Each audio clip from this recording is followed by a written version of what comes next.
crazy week in America. Let's find out what happened. New York Governor Kathy Hochul signed a bill this week that requires all used cars to have working airbags.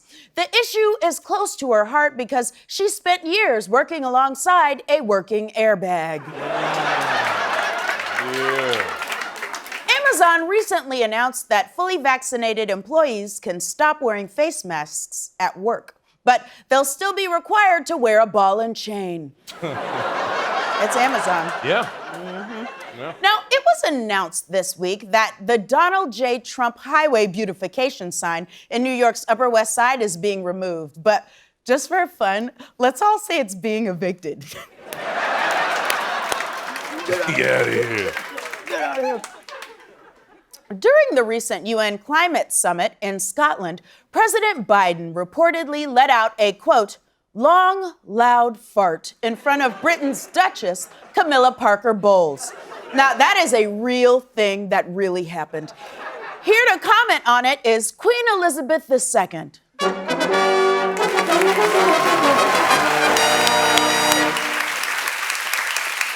Thank you. President Biden's behavior at the recent UN summit was improper and appalling. It is completely inappropriate for a head of state to...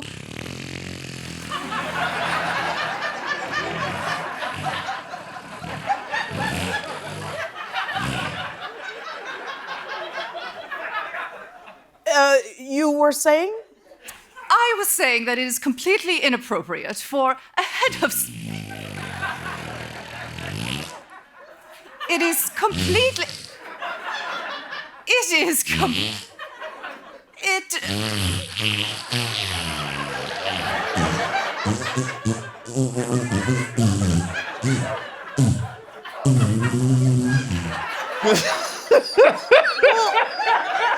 What was that? What was what? Would you like to leave? Very much so, yes. Ladies and gentlemen, Her Royal Majesty, Queen Elizabeth II.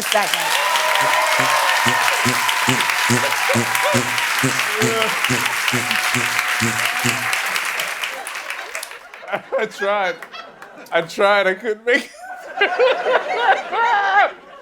That's the only time I've made it through that bit. Okay, moving on. Musician Missy Elliott received a star this week on the Hollywood Walk of Fame, but sadly, they flipped it and reversed it. Happens to her a lot. Yeah. You're crying. I can't. Oh my God. Tarek's crying real tears. Sometimes farts make you cry real tears. I don't know. You guys, a college football game in Arizona was paused last weekend after a fox ran onto the field. And I'd do it again.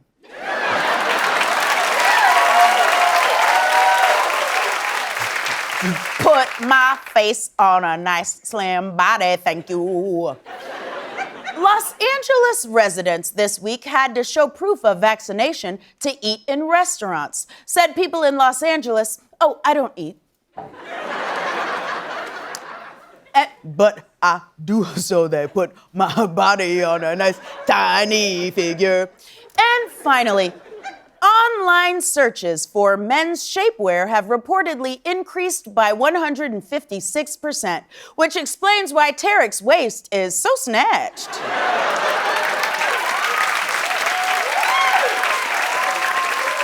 And that was a monologue. Did you like that monologue, Tarek? Yeah, sure. Yeah, you like it. Tarek in a little corset. You didn't know you were into that, but you are now. Now, friends, we're done with the monologue, but we're not done with the news. This week, People magazine announced 2021's Sexiest Man Alive, which, to everyone's shock and surprise, is not Chris Evans. Wait, I'm sorry, who is this? That's Chris Evans. Sorry, everybody, this is Jenny. She's my head writer, and she chooses the pictures that go over my shoulder. Jenny, this is not Chris Evans. Oh, right, Chris Evans. You wanted Chris Evans, who is... That very handsome actor named Chris. Right.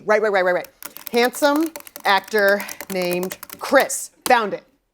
That's Chris Pratt. Oh, found it. That's Chris Pine. Found it. That's Christopher Lloyd. You were closer the first time. Right.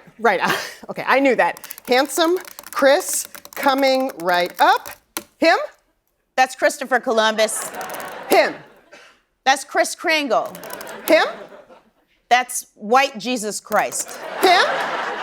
Okay, now you're just doing any old thing. Him? Absolutely not. Him. No. Him.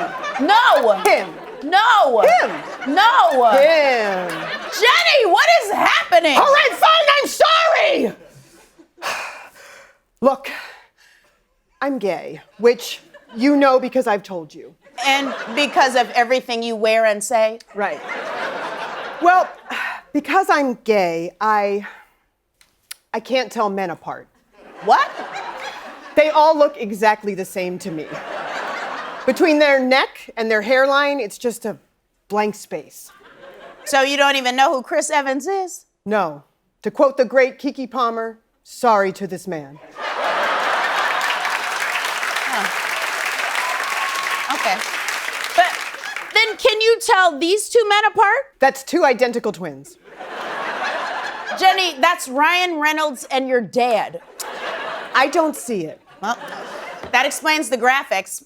Honestly, it's fine. Once you've seen one man, you've seen them all. But wait, you can see Tarek's face, right? Oh, yeah. I can for sure see Tarek's face. It's definitely not an endless void.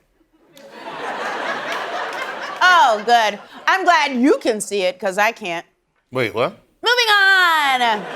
Congress this weekend finally passed the $1 trillion bipartisan infrastructure bill. And while this bill will provide funding for more traditional hard infrastructure projects, a second soft infrastructure bill focused on social welfare and climate change is still languishing in Congress. What's the big deal? What this country really needs are new roads and bridges. Sorry, that's one of my writers, Ian. Ian, I disagree.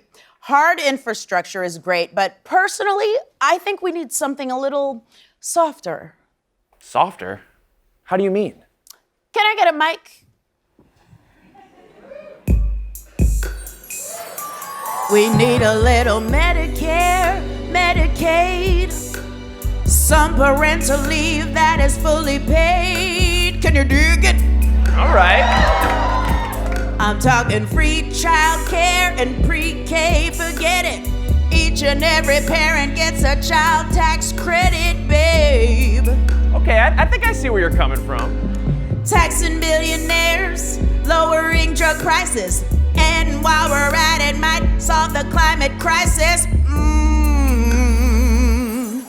Okay, soft infrastructure does sound pretty nice, but for my money, I still think we need something a little harder.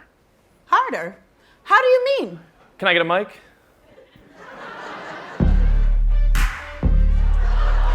I want them to pave my road. I want my subway full. I want them to fix my bridge and fill my whole pothole. Oh, okay, so like significantly harder. I want a new highway system so the traffic doesn't funnel, and I want them to start digging on every one of my tunnels. Okay, Ian, I think we get the gist. Internet access, pay it with my taxes. Somebody fix my pipes, they're nasty. Okay, Ian!